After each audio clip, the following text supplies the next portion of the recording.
Thanks a lot. I only got the chance to speak about 2 minutes ago, so excuse my stumbleness and my lack of preparation. But at the same time, I've been running, I guess, for the last 3 or 4 years. But in my head, and in my phone calls to Congress, and in my phone calls to NBC, ABC, CBS, and letting them know what I thought about what was going on in this country.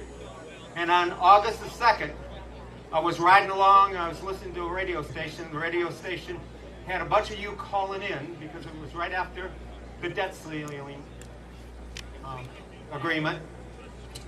And a caller who was frustrated at his stance and what went on at the level, the government level, said he was upset and he wanted to do something. And the person on the other end said, "What are you doing about it?" And at that moment, I thought, what am I doing about it? I'm not doing enough, obviously. I'm a father of 5. I've been married for 40 years. I have 10 grandchildren. I've lived in Brighton most of all of my life. I've ran 2 international businesses. I've ran 2 national businesses. And I now am an entrepreneur of my own business. And the 3 things I'd like to talk to you about today are taxes, are jobs, and the debt ceiling. First of all, about taxes. The problem is we need to pay taxes in this country, but they're way too high. And as a retail person that used to own retail shops around the country, every time you raise your prices, you diminish the pool of people who can afford what you're selling. Taxes are no different. Every time you raise taxes in this country, you're taking away from the people. And who would you rather send your money to? Congress, who 30% of the money gets returned to the private sector, or right to business people who return most of all your money right back to you, 80% of it. Second, jobs. In this country, jobs are at a premium. But let me tell you 2 things. Both my wife and myself have been in the business sector, and both of us have done cost models on buying overseas. And both of us came to the same conclusion. My wife worked for a big international company called Tenneco, and I worked for a German company called Rittal. And both of us came to one conclusion. When you bring product in from overseas, it's not any cheaper. One thing that they don't tell you is they don't put landed cost in there. And when they put the landed cost in there, it's not any cheaper, friends. I'm telling you right now, it's just as expensive as using U.S. labor. Last thing on the agenda for me is the debt ceiling. This is the thing that brought me to where I am today. All of my grandkids at this point, the debt for their individual is $41,000 each. And by 10 years from now, it'll be $350,000 that they'll individually owe to the government.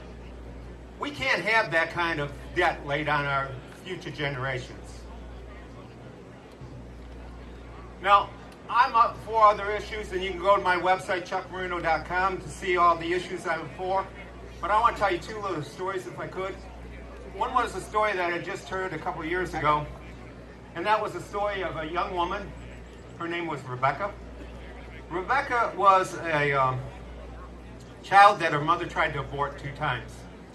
And one of the things about abortion that really just confused me was all the liberals will run out and tell you that the problem with abortion is you got people who are raped and they need an abortion. Well, she told me that her mother was raped by knife point. And 2 times her mother went to try to get an abortion. And this was during the time that abortions were illegal. And the fact that she had to go to a back alley clinic made the mother rethink her decision to have an abortion. And today that woman's alive, and she's happy, and she said, the worst thing that happens to a woman that is raped is not having a baby.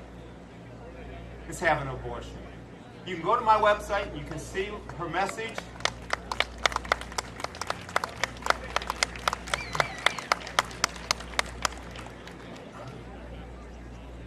I'm getting cooked. The only thing I want to say in closing is this much. I'll tell you a little story about this guy that was struggling with some answers, and he wanted to go to God and get some answers. So he said to God, God, how long is your time in your world? You've been alive for billions and billions of years. And he said, 1 second. And he says, wow. He says, how much is $1 trillion? And he said, 1 penny. He thought, and he said, God, can I have one of those pennies? And God said, yeah, wait for a second. I'm asking for your support, and I'm asking for your money. But I hope it doesn't take a second for you to send it in. Thank you very much.